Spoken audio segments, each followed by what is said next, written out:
नमो अरिहन्ताणं नमो सिद्धाणं नमो आयिरियाणं नमो वज्रायाणं नमो लोये सव्यसायम्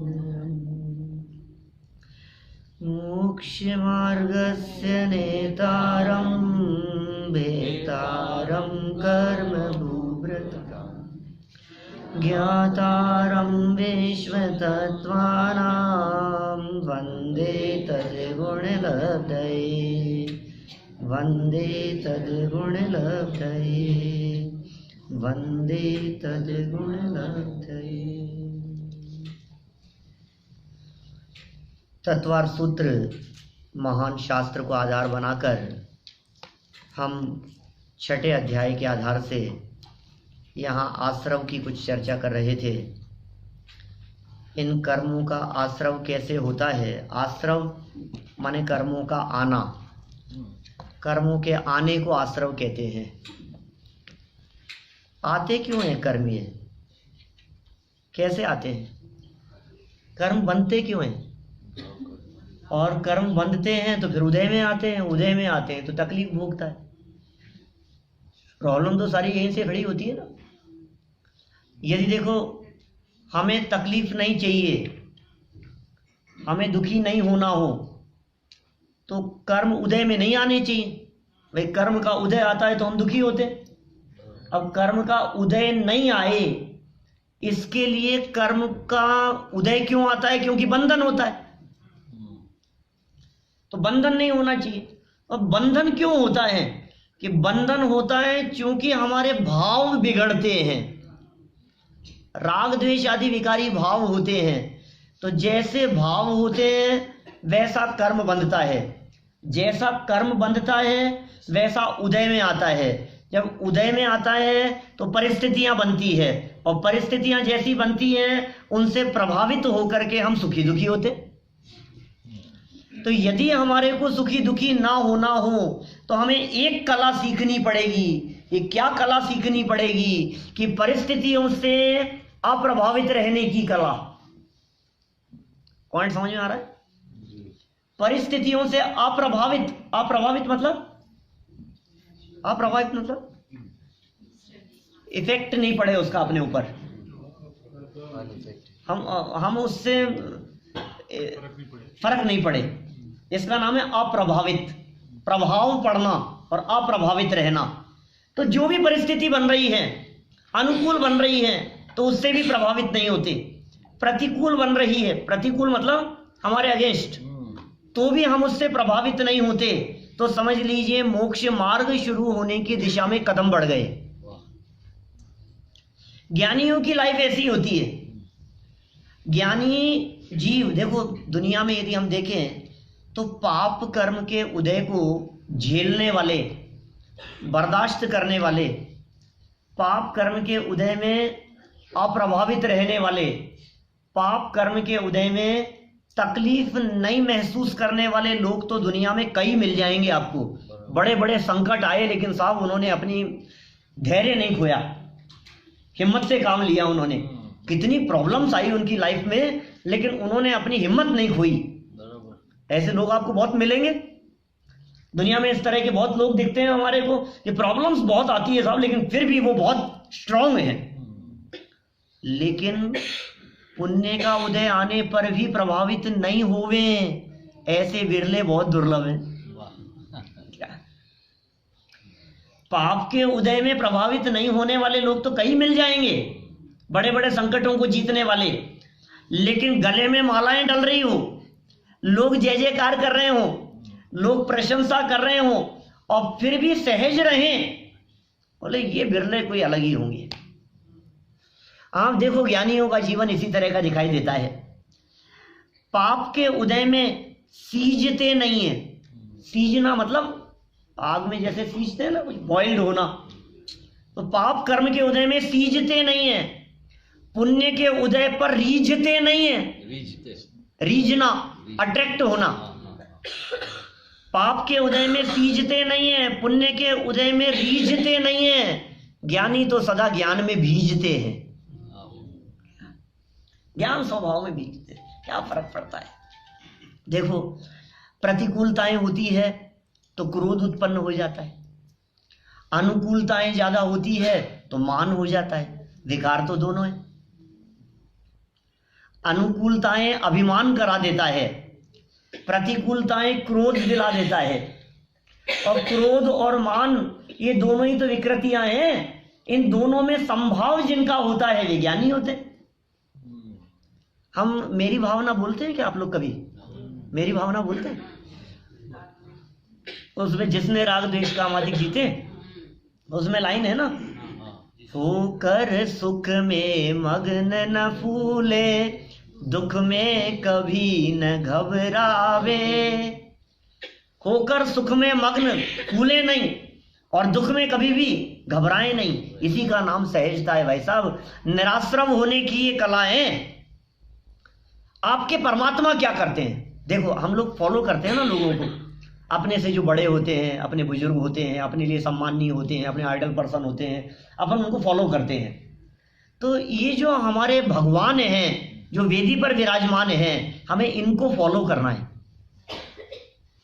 उन जैसा बनना है, तो उनको फॉलो करना है। वो क्या करते हैं?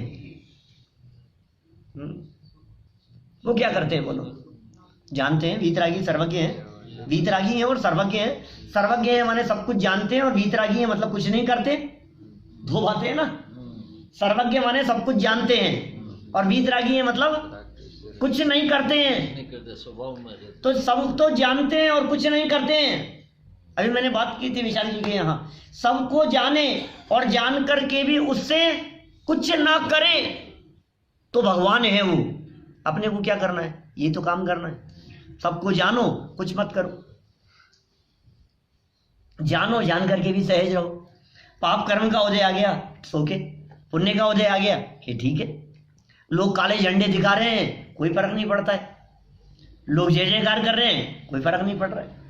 लोग बुराइयां कर रहे हैं, कोई फर्क नहीं पड़ता है। लोग प्रशंसा कर रहे हैं, कोई फर्क नहीं पड़ता है। क्योंकि जिसकी प्रशंसा की जा रही है और जिसकी निंदा आलोचना की जा रही है, आप गहराई से विचार करके देखना, मैं वो हूं ही नहीं।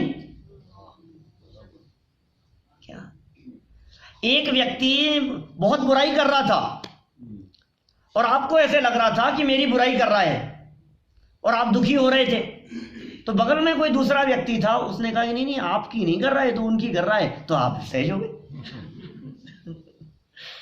कितना इजी है। और जैसे हमें पता लगा कि ये मेरे लिए नहीं कह रहा है, तो हम इजी गोइंग हो गए कि नहीं? ऐसे ही हम कह रहे किसी व्यक्ति ने निंदा की, आलोचना की, बुराई की हमारी, तो वो हमारी नहीं की है, क्योंकि हम शरीर नहीं है। हम शरीर के अंदर बैठे हुए एक जीव तत्व है, वो मेरी बुराई कर नहीं सकता। जो वो प्रशंसा कर रहा है, वो प्रशंसा मेरी कर नहीं सकता। यदि वो मेरी प्रशंसा नहीं कर सकता है, वो मेरी निंदा नहीं कर सकता है, तो मैं प्रभावित होकर के क्यों जबरदस्ती अपना माथा मार रहा हूं उसमें? सहज क्यों नहीं रहे हम? ये सहज रहने की कला ज्ञानियों के पास में आ जाती है। देखो, जिनका शारीरिक स्वास्थ्य कमजोर होता है, उनको ठंडी और गर्म दोनों ही हवाएं परेशान करती है। श्रेयस भाई, जिनका शारीरिक स्वास्थ्य ठीक नहीं होता, उनको क्या करती? थोड़ी सी गर्म हवा लगेगी, उनको लू लग जाएगी। थोड़ी सी ठंडी हवा लगेगी, जुकाम हो जाएगा, छींके आना चालू हो जाएगा। ऐसा होता है कि नहीं? जिनका, ध्यान से सुनना, जिनका शारीरिक स्वास्थ्य कमजोर होता है, उनको ठंडी और गर्म दोनों ही हवाएं परेशान करती है। ठंडी हवा लगने पर उन्हें जुकाम हो जाता है और गर्म हवा लगने पर उनको लू लग जाती है। उसी तरह है जिनका इंटरनल आत्मिक स्वास्थ्य कमजोर होता है, उनको भी निंदा और प्रशंसा, ये दोनों ही हवाएं परेशान करती है। निंदा की गर्म हवा लगने पर उन्हें क्रोध की लू लग जाती है, और प्रशंसा की ठंडी हवा लगने पर उन्हें मान का जुकाम हो जाता है। क्या तो क्या करना, इन दोनों ही परिस्थितियों में सहज रहना, बस ये काम करना है हमारे को। भाव यदि हमारे निर्मल होंगे, ध्यान रखना, भाव यदि पवित्र होंगे, सारा खेल भावों का है भाई साहब।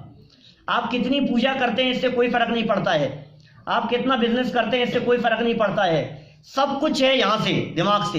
इंटेंशन का फर्क पड़ता है। आपके हाथ से किसी व्यक्ति की हत्या हो गई और उसे बाइज्जत बरी कर दिया जाए, हो सकता है यदि आपका इंटेंशन नहीं था। यदि आप इस बात को सिद्ध कर दो कि डिफेंस में उसकी डेथ हो गई है, मैं तो अपने बचाव में था, तो आप फ्री हो जाएंगे। इसका मतलब गवर्नमेंट भी, कानून भी, फैसला सुनाने वाले भी इस बात की तरफ ध्यान देते हैं कि आपका इंटेंशन क्या था। तो जैन धर्म तो इंटेंशन को ही पकड़ता है, आपकी क्रिया नहीं, आपके भाव। दो व्यक्तियों की एक जैसी क्रिया दिखाई दे रही है, दो व्यक्ति एक जैसा काम करते हुए दिखाई दे, सेम काम करते हुए दिखाई दे रहे हैं, एक मर के स्वर्ग में चला जाता है और एक मर के नरक में चला जाता है। कोई उदाहरण याद आता है क्या आपको? 5 पांडवों का। तो 5 पांडव तो चलो कोई बात नहीं है ना, 5 में से 2 तो गए हैं सर्वार सिद्धि और 3 मोक्ष चले गए। मैं कह रहा हूं एक मुनिराज बैठे हुए थे और एक शेर वो मुनिराज को खाने के लिए दौड़ता हुआ आया, और दूसरी साइड से एक जंगली शुकर वो दौड़ता हुआ आया, और दोनों में आपस में लड़ाई हो गई। इतनी लड़ाई हुई दोनों में आपस में, एक दूसरे को मार रहे हैं, शेर उसके ऊपर मार रहा है, वो उसको मार रहा है, दोनों ने एक दूसरे को मारा। 2-4 घंटे तक लड़ाई चलती रही दोनों में आपस में, दोनों लहूलुहान हो गए और दोनों ही अंत में मर गए, दोनों की डेथ हो गई। तो भगड़ा जी क्या हुआ होगा? शेर ने उसको मार दिया और उसने उसको मार दिया, दोनों ने खूब लड़ाई करी, दोनों का क्रोध का परिणाम था और दोनों ही मर गए, दोनों ने एक दूसरे की हत्या कर दी। सुनो, एक मर करके नरक में चला गया और एक मर के स्वर्ग में चला गया। रसिक भाई, मुनिराज को बचाने के लिए शेर मर करके नरक में चला गया और वो सुअर मर करके स्वर्ग में चला गया।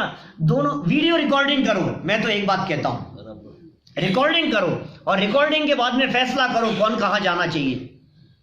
तो क्या रिकॉर्डिंग में पता नहीं लगता है? रिकॉर्डिंग में तो यही पता लग रहा है हमारे को कि दोनों एक जैसा काम कर रहे हैं, दोनों एक जैसे हैं। भाई साहब, रिकॉर्डिंग से पता नहीं लगेगा, तो एक्सरे करना पड़ेगा अंदर का, अंदर के एक्सरे से पता चलेगा अंदर हार्ट में क्या चल रहा है। एक के हृदय में मुनिराज को बचाने का भाव है, दूसरे के हृदय में मुनिराज को मारने का भाव है। जिसके हृदय में मारने का भाव है वो भाव से मरकर के नरक में चला गया, जिसके हृदय में बचाने का भाव है वो मरकर के स्वर्ग में चला गया। फल तो भावों का लगता है, आप क्रिया को देखते हो। जैन दर्शन परिणाम और अभिप्राय को पकड़ता है। अभी तो परिणाम भी पकड़ में नहीं आ रहे हैं हमारे, बात तो बहुत सूक्ष्म करते हैं यहाँ जनागम में, अभिप्राय की बात करते हैं। अभिप्राय कैसा है, इंटेंशन कैसा है आपका, उसका फल लगेगा आपको। पता ही नहीं लग रहा है हमारे को, किए जा रहे हैं। अरे तुम्हारे भाव कहाँ जा रहे हैं? बैठा है पूजा करने के लिए और दिमाग दौड़ रहा है इधर उधर, और कौन आ रहा है कौन जा रहा है इधर दिमाग लग रहा है, और सोच रहा है बहुत अच्छा काम कर रहा हूं मैं। तो अच्छा काम नहीं है। आपका मन इधर होना चाहिए, आपका उपयोग इधर होना चाहिए। यदि उपयोग इधर होगा आपका, जिधर आपका उपयोग है आप उधर हो। कल कहा था ना मैंने वाक्य, आप कहां कि साहब हॉल में बैठेंगे, हॉल में तो नहीं, हॉल में तो बॉडी है। क्या आपका माइंड कहां है ये बताओ? जहां आपका उपयोग है आप वहां। आप कैसे हैं? जैसा आपका उपयोग है आप वैसे हैं। भावों का खेल, भाव बदलो। अब भाव सुधरेंगे तो क्या होगा? कर्म बदलेंगे। भाव मतलब परिणाम, तो परिणाम समझे तो जो द्रव्य कर्म था, भाव मतलब ये बीच वाला, ये तीन लाइन ध्यान रखना, ये 3 उंगलियां। ये उंगली कौन सी वाली है? ये वाली, ये 9 कर्म वाली है, और ये भाव कर्म वाली, और ये द्रव्य कर्म वाली। कभी उंगली में चोट लग जाए तो मत कहना वो भाव कर्म वाली पे लग गई। इस उंगली पे चोट लग जाए तो ये मतलब वो 9 कर्म वाली पे लगी है, द्रव्य कर्म वाली और भाव कर्म वाली पे नहीं लगी है। इतना दिमाग में सेट हो जाना चाहिए कि तीनों उंगलियां, हाथ इधर गया तो कौन सी, भाव कर्म, परिवर्तन हुआ यहां तो यहां हुआ, तो निमित्त नैमित्तिक संबंध है, बदलाव कहां होगा, यहां होगा। अब द्रव्य कर्म बदला तो क्या होगा, नौ कर्म, तो हमें नौ कर्म बदलने के लिए क्या करना है, इसको, और इसके लिए इसको, मैंने भावों को संभालो। कुल मिलाकर के बात ये है, ये आपके कंट्रोल में है, पर द्रव्य पर आपकी चलती नहीं है, जिन भावों पर आपकी चलती है उन पर आप चलाते नहीं हो, जहां नहीं चलती है वहां चलाने का प्रयास करते हो। आप प्रयास करते हो लेकिन चलेगी नहीं, सर फोड़ता है, दिमाग लगाता है और फिर पजल्ड होकर के दुखी होता रहता है। और क्या होगा, हमारी चलती तो है नहीं, अब चलेगी ही नहीं तो क्या होगा, बोलो। कितनी मेहनत करें, कितना पुरुषार्थ करें कि काम हो जाए, अरे होता ही नहीं है ना। जहां है ही नहीं वहां कितना पुरुषार्थ करो कि काम हो जाए। एड़ी से चोटी तक का जोर लगा लो आप, जहां सुख नहीं है वहां सुख मिलेगा नहीं आपको। विषयों में सुख नहीं है तो मिलेगा नहीं, दिमाग लगा रहा है, कर्ता बन रहा है, जबरदस्ती दुखी हो रहा है। यहां समझा रहे हैं भाई साहब, आपके भावों की तीव्रता, आपके भावों की मंदता, आपके भाव जानबूझकर किए गए किसी कार्य के लिए है या अनजाने में कोई काम किया गया है, या आपका उस काम को करने के पीछे आधार क्या था और आपकी शक्ति किस प्रकार की थी उस काम को करने के पीछे, इन सब से बंधने वाले कर्मों में फर्क पड़ता है।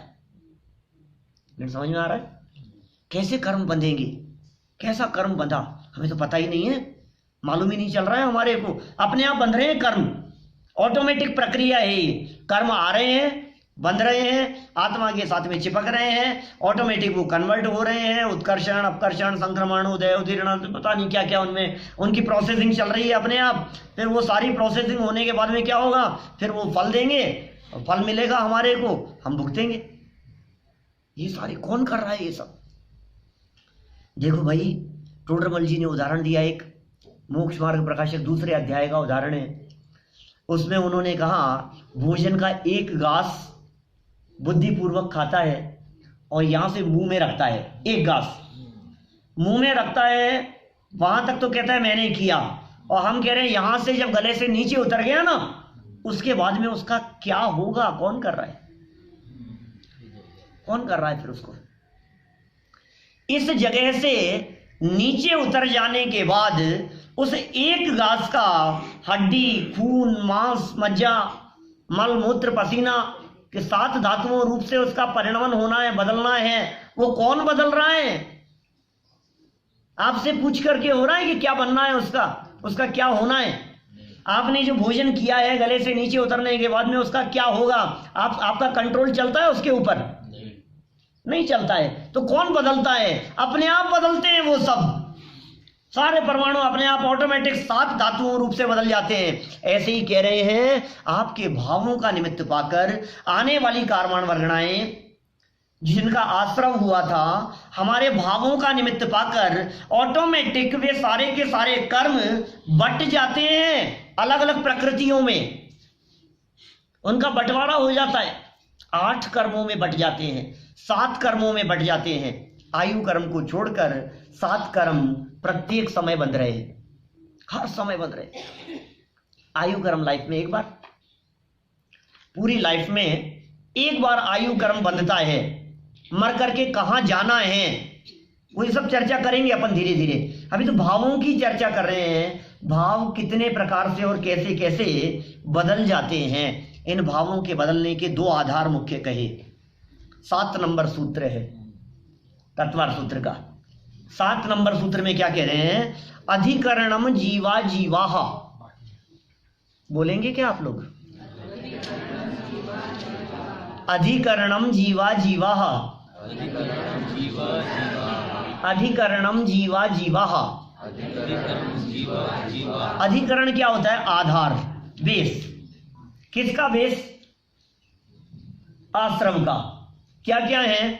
बोले जीव और अजीव। ये 2 तरह के बेस बनते हैं जिनकी वजह से कर्मों का आश्रम होता है। फिर कहा ये जो जीव जो आधार बना है, जीवाधिकरण जिसे कहा गया है, उसके 108 प्रकार बनते हैं। 108 आप माला फेरते हैं क्या, कभी जाप करते हैं क्या? कितने मणि होते हैं उसमें? 108। 108 क्यों होते हैं हरीश भाई? हैं? हाँ हाँ सही है। 108 प्रकार से कर्म का आश्रम होता है ये। 108 प्रकार बताने वाले हैं यहाँ पर। कौन से सूत्र में? 8 नंबर के इस सूत्र में, सूत्र नंबर 8, 108 प्रकार बतलाए हैं। याद करेंगे क्या आप लोग के साथ? बहुत मुश्किल है। 108, 108 उन कर्मों की निवृत्ति के लिए हम जाप करते हैं। अरहंत सिद्ध, नमोकार मंत्र, पंच परमेष्ठियों का स्मरण, 1 2 3 4 1 2 3 4 इस तरह से बढ़ते बढ़ते 108 बार जाप करते हैं हम लोग। भावना भाते हैं कि 108 बार जाप के माध्यम से इन 108 प्रकार के कर्मों से हमारे को छुट्टी मिल जाए। लेकिन ये 108 प्रकार किस तरह से हैं? सूत्र पढ़ता हूं यहां से, है ना। जिनके पास में नहीं है वो ध्यान से सुनना। बड़ा सूत्र है थोड़ा सा। आद्यम। आद्यम पहला शब्द क्या है? आद्यम। आद्यम मतलब स्टार्टिंग वाला। स्टार्टिंग वाला क्या है? 7 नंबर के सूत्र में लिखा था जीवा जीवा 404, 404 नंबर पे। आद्यम माने शुरू वाला। आद्य स्टार्टिंग, शुरू वाला क्या है? बोले 2 कहे थे ना पिछले सूत्र में, जीव अजीव, अधिकरणम जीवा जीवा। तो जीव है आद्यम, अजीव है सेकंड नंबर वाला।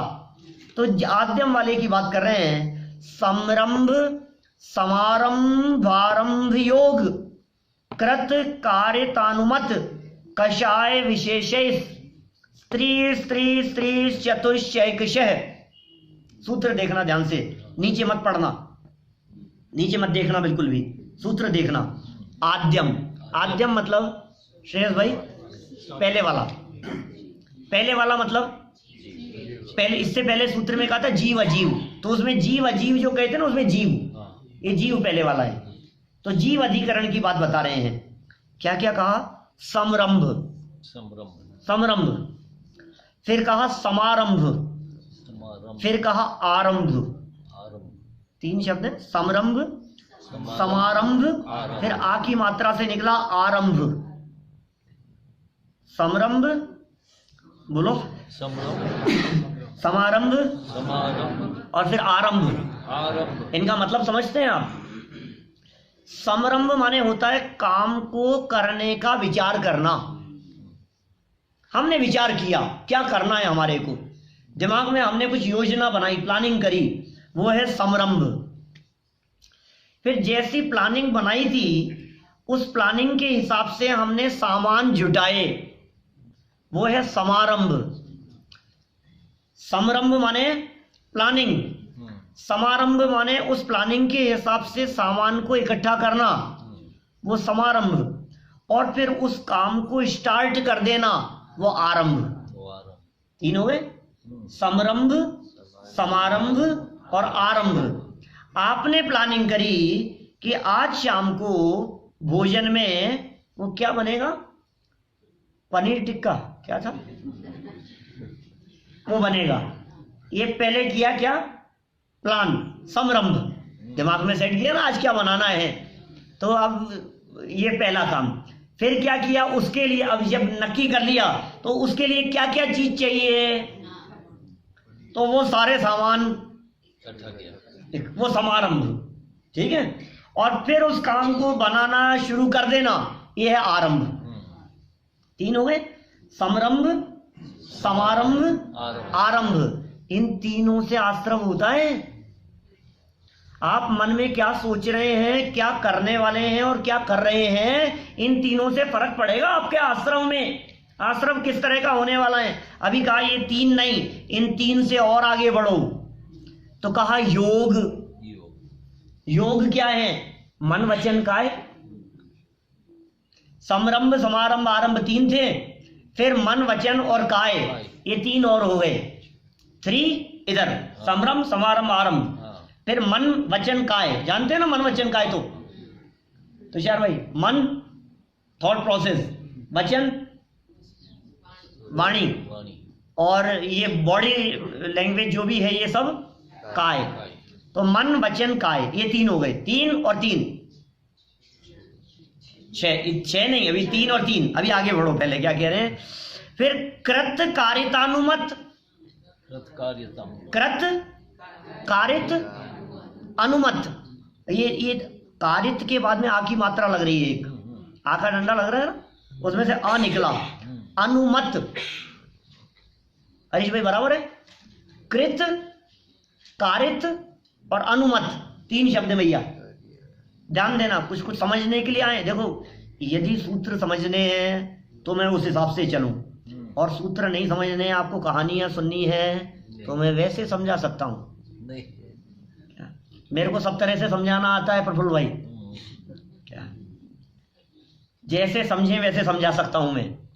चलो कोई बात नहीं, अभी सुनो, सूत्र समझो भाई। ये वाणी है वीतरागी संतों की, ये शब्द वीतरागी संतों के हैं, ये दिगंबर संतों की वाणी है। इन शब्दों के पीछे कुछ ना कुछ मर्म छिपे हैं। कृत माने होता है करना, करना। कारित माने होता है करवाना, मैंने किया और मैंने करवाया, 2 अलग अलग काम है। खुद सेल्फ करना, दूसरे से करवाना, 2 काम। हमने किया भी नहीं, हमने करवाया भी नहीं, लेकिन थर्ड वर्ड क्या है यहां, अनुमत, अनुमोदना, प्रशंसा, मन से निकला, उसके लिए अच्छा हुआ, बहुत अच्छा काम है, ये तो होना ही चाहिए, ऐसा होना चाहिए था।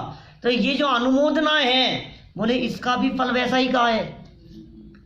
आप किसी जीव को मारो या किसी को मरवाओ या किसी के मारते हुए की प्रशंसा करो, एक ही बात है।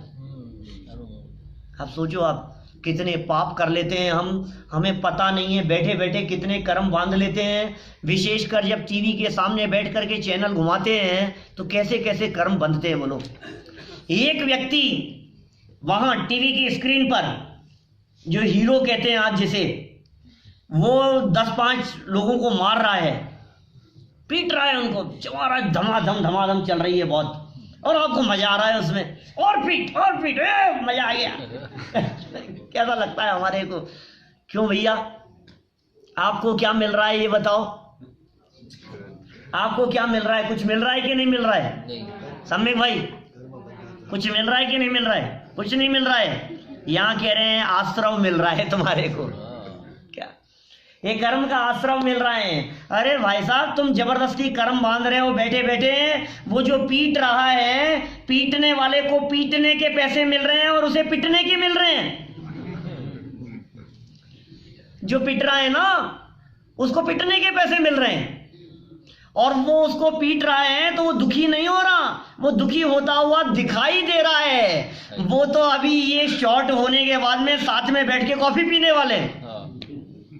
क्या ये तो नाटक है ना सब, वो सब चल रहा है। क्या नाटक, क्या चल रहा है? क्या नाम है उसका? नाटक।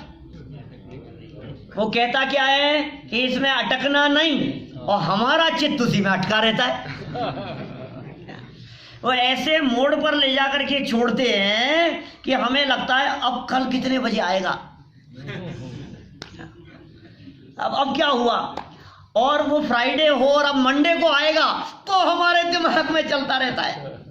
2-3 दिन तक हमारे को लगता रहता है अब क्या हो गया, क्या हो गया, ऐसा होना तो नहीं चाहिए। पता नहीं, आजकल तो सब समझ गए हैं कि तो ऐसे ही दिखाते हैं, हकीकत में हुआ नहीं ऐसा। 2-4 साल पहले जब ऐसा लास्ट मोमेंट पे छोड़ते थे ना, तो अपने को लगता था कि पता नहीं क्या होगा, लेकिन अब तो सब समझने लग गए हैं। ऐसे दिखा रहे हैं, मरेगा थोड़ी ना, मर नहीं सकता ये तो कहने का मतलब ये है, आप उसको देख देख कर भावों से मारना चाहिए, मरना चाहिए, ऐसा कर देना चाहिए। अरे तुमसे पूछ करके डायलॉग थोड़ी ने लिखे हैं डायरेक्टर ने। ये जो पिक्चर चल रही है, ये अपने हिसाब से चलेगी कि डायरेक्टर के हिसाब से चलेगी? और चलेगी तो छोड़ो, वो तो कई महीनों पहले तैयार हो चुकी है। तो अपने सामने अभी आ रही है, इसलिए अपने को लगता है ऐसा हो जाए ऐसा हो जाए। अरे अभी थोड़ी ना हो रहा है। पद्मावती देखी कि नहीं? मैंने भी नहीं देखी। मैं तो ये कह रहा हूं कि अभी वो तैयार कब हो गई थी बताओ।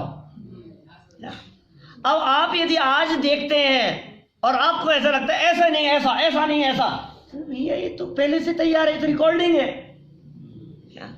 ये शॉट तो कब हो चुके हैं। ये कह रहे हैं आपकी अनुमोदना से आप पाप बांध रहे हैं। घर बैठे बैठे, यहाँ बैठे बैठे, मंदिर में बैठे बैठे, टीवी की स्क्रीन के सामने बैठे बैठे, कृत कारित अनुमोदना, मन वचन काय, समरंभ समारंभ आरंभ, इनसे ये जीव निरंतर कर्म बांधता रहता है। और इतना ही नहीं, फिर कह दिया क्रोध, फिर मान, फिर माया और फिर लोभ। ये कषायों के परिणाम और साथ में चलते रहते हैं। ये सब अधिकरणम, ये अधिकरण है, ये सब बेस है। आपके जो कर्म के आश्रम हो रहे हैं, हमें पता नहीं हमने क्या पाप किए। जब बड़े बड़े संकट आते हैं ना, मैंने बहुत लोगों को कहते हुए सुना है, बगड़ा जी ऐसा सुना है मैंने बहुत लोगों से, यार हमने लाइफ में किसी का बुरा नहीं किया, ये मेरे साथ क्यों हो रहा है ऐसा, पता नहीं मेरे हार्ट की क्यों प्रॉब्लम हो गई, मैंने बुरा किया ही नहीं किसी का भी, ये मेरे क्यों हार्ट में प्रॉब्लम हो गई, मेरी किडनी कैसे खराब हो गई, शुद्ध सात्विक खाना खाता हूं, मेरे क्या प्रॉब्लम है, बिल्कुल घर का खाना खाता हूं, बाजार का खाता नहीं हूं, होटल रेस्टोरेंट का खाता नहीं हूं, अभी मेरे क्या प्रॉब्लम हो गई ऐसी। अब मैंने कभी किसी का बुरा किया नहीं, फिर क्यों हो गया मेरे साथ कि तुमने कभी किसी का बुरा नहीं किया, सच कह रहे हो तुमने नहीं किया कभी किसी का बुरा, तो फिर वहां क्यों कह रहे थे अमिताभ बच्चन को देख करके और पीट बेटा। हम तो कह रहे हो हमने तो बुरा नहीं किया है। तो बुरा करना क्या होता है, भावों का ही तो फल लगता है, और क्या है। आज से 10-12 साल पहले जब सद्दाम हुसैन को फांसी दी थी, लाइव दिखाया था उसे टीवी पर। आज जब हम देखते हैं कितने आतंकवादियों को देखते हैं, कितने घटनाएं टीवी की स्क्रीन पर देखते हैं, सब कुछ अपन न्यूज़पेपर पढ़ते हैं, पन्ने बदलते हैं, हमारे भाव किस तरह से बदल रहे हैं। फल तो भावों का लगेगा, जैसा आपके मन में चल रहा है उसका फल मिलेगा भाई साहब। आप कर कुछ नहीं रहे हैं, करेंगे तो क्या, करना आपके हाथ में भी तो नहीं है, और ये भी तो है आप करना तो बहुत चाहते हैं, मन में तो बहुत है, लेकिन जितना मन में होता है उसका 1-2% वाणी में निकलता है, और जितना वाणी में निकलता है उसका भी बहुत कम 1-8% काय में होता है। मन वचन काय की ऐसी स्थिति है। इसलिए करने की तुलना में देखो, पाप, बहुत सारे पाप तो हमारे इसलिए नहीं होते कि कानून सजा देगी, गवर्नमेंट सजा देगी, इसलिए पाप नहीं होते। आप किसी व्यक्ति की हत्या इसलिए नहीं करते, किसी के साथ में मारपीट इसलिए नहीं करते, किसी के साथ में लड़ाई झगड़ा इसलिए नहीं करते कि अभी पुलिस आएगी और पकड़ करके ले जाएगी, सजा मिलेगी। यार जबरदस्ती खाम में कौन कौन पंगा मोल ले, अपने को पंगा नहीं करना, तो काय से नहीं करते आप। और लेकिन वचन से देख लूंगा तुझे, समझता क्या है भाई, वचन से तो, वचन में कौन रोक रहा है, मुंह से बोलने पर थोड़ी ना हमारे को कुछ सजा मिलती है, मुंह से बोलने पे मिलती है क्या। एक व्यक्ति रोजाना धमकी देता था, तो दूसरा व्यक्ति पहुंच गया, अब केस हुआ, तो कहा कि क्या हुआ, ये मेरे को कहता है कि मार दूंगा। बोले यार मारा तो क्या, अभी तक मारा तो नहीं, तुझे मारा नहीं तो तू काय को आया है यहाँ पे। इसका मतलब बोलने की सजा नहीं है, लेकिन फिर भी हमारी भाषा, माइंड योर लैंग्वेज, आस पड़ोस वाले कहते हैं, फैमिली वाले कहते हैं आपके वचनों को संभालो यार, नहीं ये अच्छे शब्द नहीं है, अच्छा बोलो, ऐसे ऐसे कैसे rough language, cheap language use करते हो आप, ये ठीक नहीं है। इसका मतलब हम क्या बोल रहे हैं, इस बोलने पर हमारे आसपास वाले लोगों का कंट्रोल होता है, मेंटल प्रेशर पड़ता है हमारे ऊपर, हम नहीं बोल पाते हैं, हम गलत शब्दों का प्रयोग नहीं करेंगे। क्यों? क्योंकि यार हरीश भाई क्या सोचेंगे, यार पंडित जी कैसे बोलते, ऐसा लगता है ना हमारे को। विशाल भाई सोचेंगे यार ये पंडित जी कैसे बोलते हैं, यार ऐसे भी बोलते हैं, हम तो इनको इतना अच्छा समझते थे, इनकी लैंग्वेज तो कितनी खराब है, तो संभल करके बोलना पड़ता है भैया यहाँ। तो वचन पर कंट्रोल हो गया। अभी काय पर कंट्रोल करने के लिए, बॉडी पर कंट्रोल करने के लिए गवर्नमेंट है। शरीर से पाप हो रहे हैं उसे कंट्रोल करने के लिए गवर्नमेंट है। आपके वचनों से कंट्रोल करने के लिए, जो वचन में जो पाप हो रहे हैं उसे कंट्रोल करने के लिए समाज है, परिवार है, फैमिली वाले लोग हैं। लेकिन हमारे मन पर कंट्रोल करने वाला कौन है? बताओ। यहां जो पाप होगा उसकी सजा कौन देगा? उसको कौन रोकेगा? उसके लिए तो हम स्वतंत्र हैं। कुछ भी सोचें, कुछ भी आए मन में तो आ रही है यार, ये इनका ये मोबाइल बहुत अच्छा है यार, ये मेरे को मिल जाए यार, क्या करूं बोलो। लेकिन चोरी नहीं कर सकता मैं, क्या करूं? चोरी करना अच्छी बात नहीं, लेकिन मन तो है यार, ये गिफ्ट दे दे प्रफुल्ल भाई मेरे को, तो मन में तो आ रही है मेरे को। तो अब ये मन में जो तुम्हारे आ रही है इसका फल कौन भोगेगा? इसकी सजा मिलनी चाहिए या नहीं? तो ये मन पकड़ने की बात कर रहे हैं, ये अंदर से पकड़ रहा है। जैन दर्शन क्रियाओं को नहीं, वाणी को इतना महत्व नहीं देता, आपके अभिप्राय और आपके मन को पकड़ता है। इसलिए कह रहे हैं यदि कंट्रोल करना है तो यहां से करो। अरे यहां तो गड़बड़ हो जाएगी, नौकर्म समझ लोगे आप। मन वचन काय, मन पे कंट्रोल करो, वाणी पे कंट्रोल हो जाएगा। मन और वाणी पे कंट्रोल होगा तो काय पे कंट्रोल हो जाएगा। काय पे कंट्रोल करने के लिए वाणी, और वाणी पे कंट्रोल करने के लिए मन। पाप उत्पन्न होता है यहां, पाप की शुरुआत होती है यहां से, मन से। फिर मन में नहीं समा जाता है तो फिर वाणी में निकलता है, और फिर वाणी में जब नहीं समाता है तो फिर काय से हो जाता है, क्रिया होती है। तो ये कह रहे हैं यहां पर कितनी बातें हो गई, 108 बता दिए यहां। 108 कहां बताए? 108 बताया वैसे 108 कहां बताए? यहां क्या क्या हुए देखो। आद्यम माने ये जीवाधिकरण की बात कर रहे हैं। समरंभ, समरंभ माने नहीं समझ में आया हो तो पूछना, क्या नहीं तो किसी को ये मत कहना कि पंडित जी अच्छा नहीं समझा के गए। क्या समझ में आ रहा है कि नहीं? समरंभ पहला समझ में आया, समरंभ। दूसरा समारंभ, समारंभ माने फिर आरंभ, स्टार्ट। 3 समरंभ, समारंभ, आरंभ।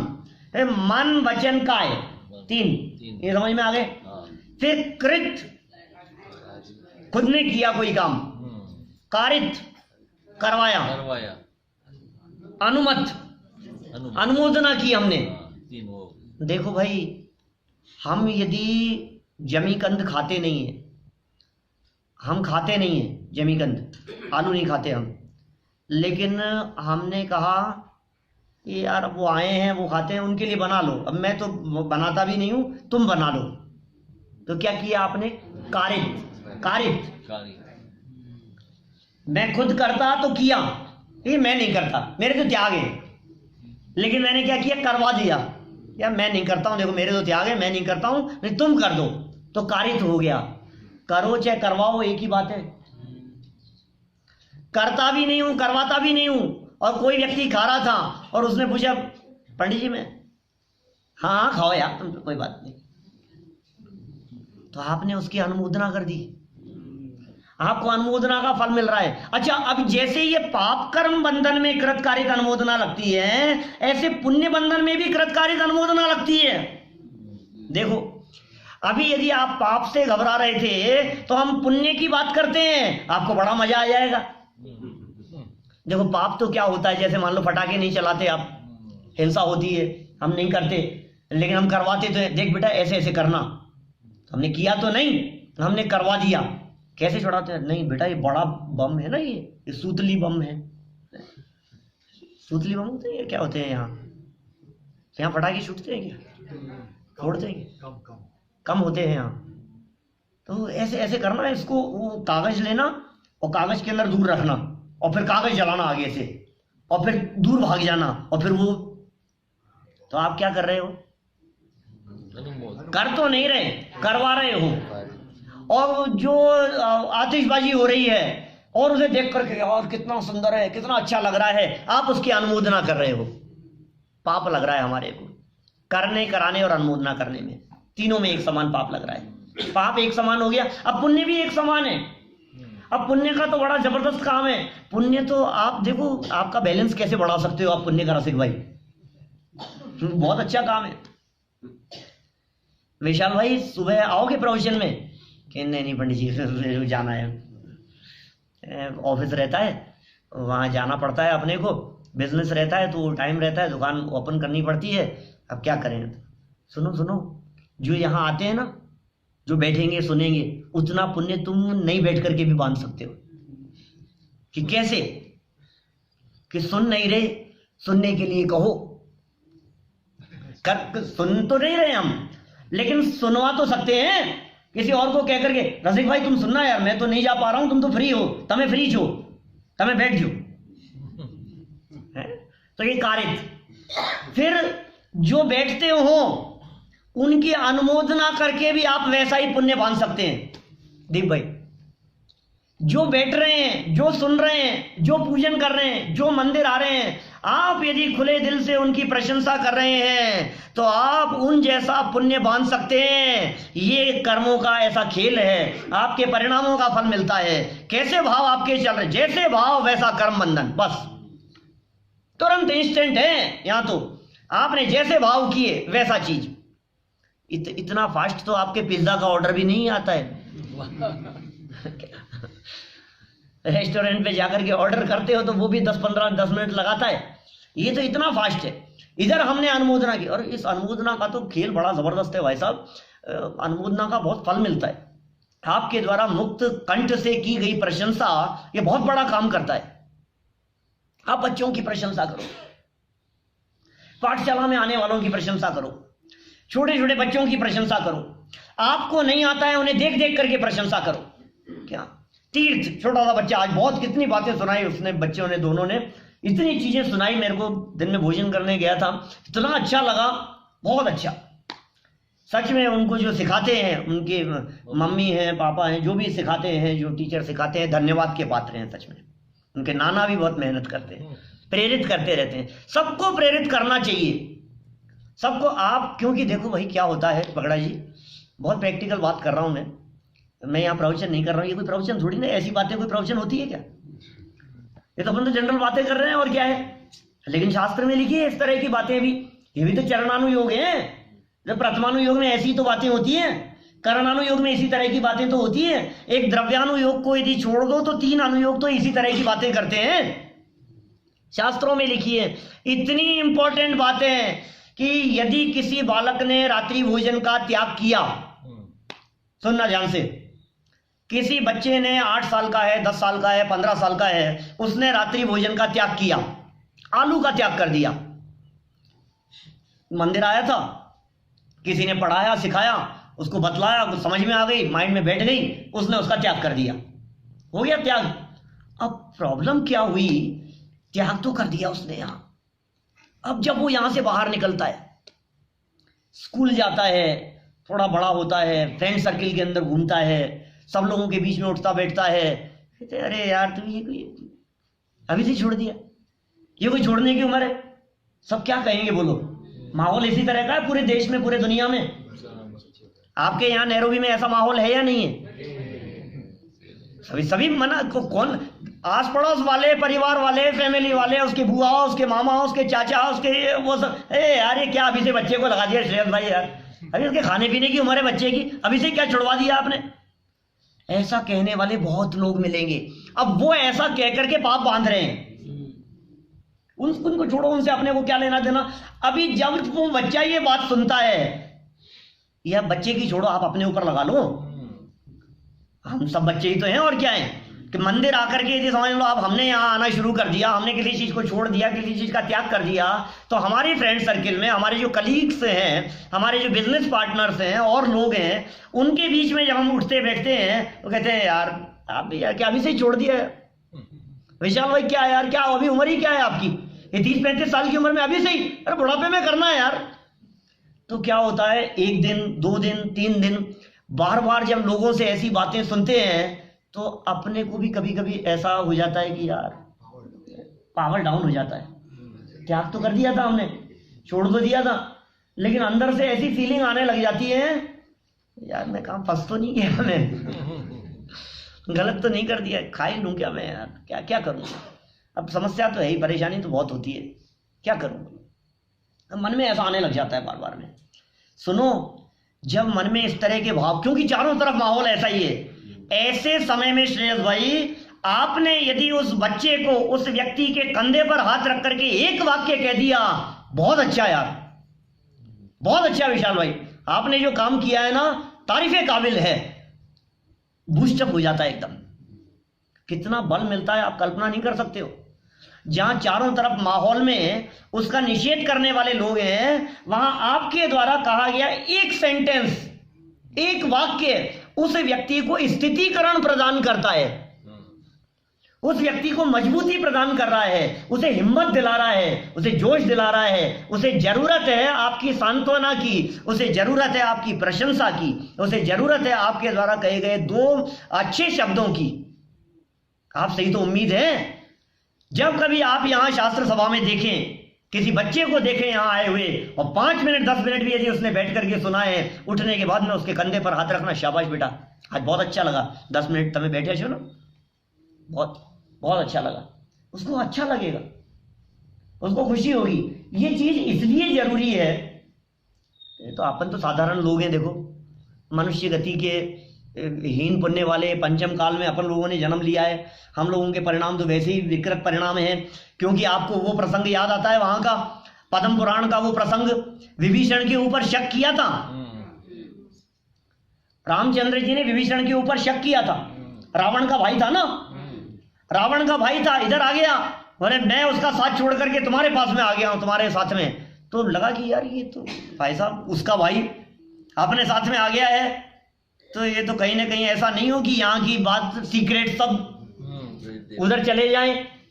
दिमाग में ये बात आ गई। जब ऐसी दिमाग में बात आई तो विभीषण ने विश्वास दिलाया। क्या कहकर के विश्वास दिलाया?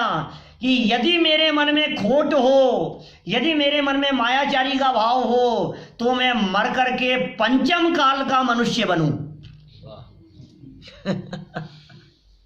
क्या कहते हैं? इसका मतलब उनकी दृष्टि में पंचम काल का मनुष्य बनना ये पनिशमेंट है। यदि मेरे मन में ऐसा भाव आ जाए तो मैं पंचम काल में जाकर के पैदा हो जाऊं, भाई साहब इससे ज्यादा और क्या कर सकता हूं मैं। आप विश्वास करो, मैं गलत व्यक्ति नहीं हूं, दिल से मैं आपका साथ देने चाहता हूं। मैं जानता हूं कि वो व्यक्ति गलत है, वो गलत कर रहा है मेरा भाई, तो बड़े भाई है मेरे, लेकिन वो गलत कर रहे हैं काम। तो मेरा कहने का मतलब इस पंचम काल में जन्म लेना कोई अच्छा काम नहीं है। इसलिए हम लोग तो सब अब ठीक है, सद्भाग्य से हमारे को ये सब अवसर मिल गए हैं, बड़े भाग्य से। लेकिन मैं प्रसंग बतलाता हूं आपको, वहां ले चलता हूं। कौन सी जगह पर? तीर्थंकरों की लाइफ में चलो, तीर्थंकर परमात्माओं के जीवन में देखो आप। अब जो तीर्थंकर परमात्मा है, उन तीर्थंकर परमात्माओं को दीक्षा लेने का जब भाव आता है तो क्या होता है? लोकांतिक देव आते हैं। देखा, दीक्षा देखी होगी आपने? देखी? आप थे? आपको देखा आज हमने?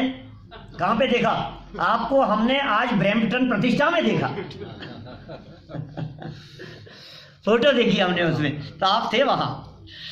तो लोकांतिक देव आते हैं, दीक्षा कल्याण का प्रसंग। तीर्थंकर बनने वाले हैं, तीर्थंकर बनने वाले हैं अभी, और उनके मन में भाव आया कि मुझे दीक्षा लेनी चाहिए। इतना सा भाव आया, स्वर्ग से देव लोग उतर करके आ जाते हैं। हे प्रभु, आपके वैराग्य की अनुमोदना करते हैं, धन्य है आप, आपके वैराग्य की जय हो, आपके परिणामों की अनुमोदना करते।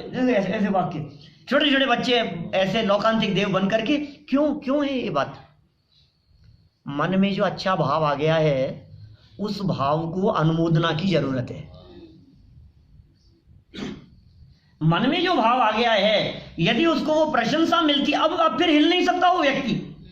क्या एक व्यक्ति जो आज आया था, और वो व्यक्ति आया था, उसने सोचा कि यार ठीक है, कोई इतनी बात कोई समझ में तो आई नहीं, पहली बार आया हूं मैं। अब उन्होंने कहा था तो आ गए थे हम। अब उसने सोचा कि अब ठीक है, अब कल तो अपना काम करेंगे। अब इतना वो सोच रहा था, और इतना सोचते सोचते ही हरीश भाई आपने उसको कहा कि यार आज आप आए ना, मजा आ गया आज तो। क्या आपको यहां देख करके दिल इतना खुश हो गया, आप रोजाना आओगे ना तो मेरा तो अब वो बेचारा जो सोच रहा था ना कि कल नहीं आऊंगा देखो इतने से वाक्य से उसका मन बदलने लग गया। क्या करे वो, यार मैं तो सोच रहा था कल नहीं आऊंगा मैं, अब ये तो अब आना पड़ेगा, इतना ये मेरे बारे में इतना सोच रहे हैं तो मेरे को आना पड़ेगा। मतलब हमारे द्वारा कहे गए ये वाक्य इट वर्क्स रियली, ये करते हैं, काम करते हैं, इन शब्दों की कीमत है। लेकिन अच्छा सोचेंगे, अच्छा करेंगे, अच्छे कार्य की अनुमोदना करेंगे तो पुण्य कर्म का संचय होगा, और यदि खोटे कार्य की अनुमोदना करेंगे तो पाप कर्म का संचय होगा। 108 प्रकार यहां बतला दिए। वापस पहला कौन सा था? समरंभ। 108 गिनेंगे ना अपन, 108 में कितने हैं पता नहीं, मेरे को तो गिनती है क्या, क्या कैलकुलेशन है, 108 कैसे हो गई ये? पहला क्या है? समरंभ, फिर समारंभ, फिर आरंभ। समरंभ, समारंभ, आरंभ, ठीक है। फिर 3 और कहे, मन वचन काय। फिर 3 और कह दिए, कृत कारित अनुमोदना। कृत माने करना, कारित माने करवाना, और अनुमत मतलब अनुमोदना करना, प्रशंसा करना, जो हुआ है उसके बारे में अच्छा है ऐसा कहना, ऐसा सोचना, ऐसा एक्शन करना, ऐसे हाव भाव प्रदर्शित करना।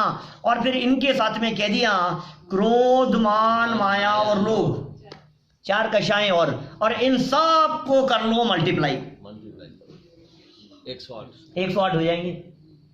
अब कैसे करें मल्टीप्लाई? जो कह तो दिया आपने मल्टीप्लाई करना, ये कोई डिजिट्स हैं जो जिनको अपन मल्टीप्लाई कर लें, और डिजिट्स में तो कर लेंगे हम। समरम, समारंभ, आरंभ 3 है, मन वचन काय 3 है, 3 मल्टीप्लाई बाय 3, और कृत कारित अनुमोदना 3 है, तो 9 हो गए थे। 9 मल्टीप्लाई बाय 3 27। अब 27 मल्टीप्लाई बाय क्रोध, मान, माया, लोभ 4, तो 108, 108 हो गए। तो इन सबको आपस में गुना कर, लेकिन गुना कैसे करें? देखो मैं बतलाता हूं। जैसे मन वचन काय और कृत कारित अनुमोदना, इनको आपस में मल्टीप्लाई करना है, तो कैसे करें? नहीं 9 होंगे ना, 9 होंगे। मन वचन काय, कृत कारित अनुमोदना, तीनों को मल्टीप्लाई करना है। तो मन कृत, मन से किया, मन कारित और मन अनुमोदना। मन से किया, मन से कराया, मन से अनुमोदना की, मन कृत, मन कारित, मन अनुमोदना। अब ऐसे ही वचन में लगाओ, वचन कृत, वचन कारित, वचन से अनुमोदना, फिर काय कृत, काय कारित और काय अनुमोदना। तो 3 को 3 से मल्टीप्लाई किया, 9 हो गए। अब ये जो 9 हो गए हैं, इन 9 के साथ में समरंभ लगाओ। मन कृत समरंभ, मन कारित समरंभ, मन अनुमोदना समरंभ, वचन कृत समरंभ, वचन कारित समरंभ, वचन अनुमोदना समरंभ, काय कृत समरंभ, काय कारित समरंभ, काय अनुमोदना समरंभ। अब ऐसे ही 9 समारंभ और 9 आरंभ, तो कितने हो जाएंगे? 27। अब ये 27 हो गए, तो मन कृत समरंभ क्रोध, फिर मन कारित समरंभ क्रोध, फिर मन अनुमोदना समरंभ क्रोध, समझ में आ रही है? फिर वचन कृत समरंभ क्रोध, वचन कारित समरंभ क्रोध, वचन अनुमोदना समरंभ क्रोध, फिर ऐसे ही काय कृत समरंभ क्रोध, काय कारित समरंभ क्रोध, काय अनुमोदना समरंभ क्रोध। अब फिर मन कृत समारंभ क्रोध, एक एक बदलता जाएगा, तो 27 प्रकार का क्रोध हो जाएगा। इन सबके साथ में क्रोध हटाओ, सबके साथ में मान लगाओ, 27। सबके साथ में मान हटाओ, सबके साथ में माया लगाओ, 27। सबके साथ में ये हटा करके फिर लोभ लगाओ, 27। 108 प्रकार से ये कर्मों का आश्रम वगैरह होता है, जिनकी चर्चा यहां इन्होंने की है। समझ में आया क्या सूत्र क्या कह रहे हैं? 108 प्रकार के बातें कही है यहां। अधिकरणम जीवा जीवा ये सूत्र था। फिर उसके बाद में ये जीवाश्रम के ये इन्होंने भेद बतला दिए। एक सूत्र और, समय तो हो गया है, एक आध मिनट बस, 1-2 मिनट। कल इतने ऐसी चर्चा करूंगा, कल दिमाग खुल जाएगा। क्या कल जो चूक गया सो चूक गया, समझ लो आप। क्या बहुत सुंदर चर्चा करने वाला हूं, देख लो आप किसको बुलाना है, किसको लाना है साथ में। मुझे नहीं मालूम। देखो क्या कह रहे हैं, निर्वर्तना निक्षेप निर्वर्तना निक्षेप संयोग निसर्गा द्विचतुर्द्वि त्रिभेदा परम। ये अजीब अधिकरण के भेद बतलाए। ये तो आश्रव के बेस की चर्चा चल रही है अभी तक। तो यहां तक निर्वर्तना, निक्षेप, संयोग और निसर्ग 4 शब्द दिए हैं। निर्वर्तना क्या होती है? निर्वर्तना कहते हैं रचना, संरचना, बनाना, करना, ये सब है निर्वर्तना। बनाने को निर्वर्तना कहते हैं। फिर निक्षेप कहते हैं धरना, रखना, वो निक्षेप होता है। फिर संयोग तो हम जानते ही हैं, किसी वस्तु का मिलना, वो है संयोग। और निसर्ग कहते हैं जो प्रवृत्तियां होती है, वो है निसर्ग। इनको 2, 4, 2 और 3 भेदों रूप से कहा गया है। जैसे निर्वर्तना की बात कही इन्होंने, तो 2 निर्वर्तना के भेद किए श्रेयस भाई। निर्वर्तना, निक्षेप, संयोग, निसर्ग 4 शब्द दिए यहां। फिर कह रहे हैं द्वि, चतुर, द्वि और त्रि, सीरियल से लगाओ उन्हीं के साथ में। माने निर्वर्तना 2 प्रकार की, निक्षेप 4 प्रकार का, संयोग 2 प्रकार का और निसर्ग 3 प्रकार का। तो निर्वर्तना कैसी? तो इन्होंने कहा ये जो शरीर आदि की जो संरचना बनती है, मन वचन काय श्वासोच्छ्वास आदि की जो परिस्थितियां बनती है, अजीब अधिकरण है ये, अजीब पौद्गलिक संरचनाएं, उससे फर्क पड़ेगा। मिट्टी के चित्र वगैरह बना दिए, मॉडल बना दिए, ये पौद्गलिक संरचनाएं हैं, तो वो उनसे भी आश्रव का फर्क पड़ता है। जैसे आपने वो सुना होगा ना, वो आटे का मुर्गा स्टोरी सुनी है आपने, पढ़ी? तो आटे का मुर्गा काटने पर भी वो मुर्गा काटने का पाप लग गया। इसलिए बहुत सारे लोग ये अजीब अधिकरण का ध्यान रखते हुए ऐसी वस्तुओं पर पांव नहीं रखते हैं जो सचित्र होती हैं, जिन पे चित्र बने हुए होते हैं, जिन पे अक्षर बने हुए होते हैं, नहीं रखते हैं। जितने त्यागी व्रती लोग हैं, संयमी लोग हैं, आप यदि आपने कोई चादर ऐसी बिछाई हुई है जिसके ऊपर एलिफेंट, जिराफ और ये सब बने हुए, यही हैं आप लोगों के यहाँ, तो है ना, तो ये जो चित्र यदि उसके ऊपर बने हुए, वो उसके ऊपर बैठेंगे ही नहीं, क्योंकि वो उसमें हिंसा का पाप लग रहा है। उस चित्र में भी ऐसे चित्र नहीं लगाते, हिंसक चित्रों के ऊपर हाथ नहीं रखते हैं, उसके दोष लगता है। ऐसे निक्षेप पदार्थों को उठाने धरने संबंधी प्रवृत्तियों में सावधानी की बात कही। बिना देखे उठा लेना, असावधानी से उठा लेना, जल्दी जल्दी उठाना धरना, बिना देखे धर देना रखना, ये सब निक्षेप। और संयोग 2 प्रकार के, कैसे? आहार पानी आदि जो है इनको एक दूसरे में मिला देना, ये संयोग। और दूसरे कमंडल आदि ऐसे मुनिराजियों के संयोग वगैरह की बात कही।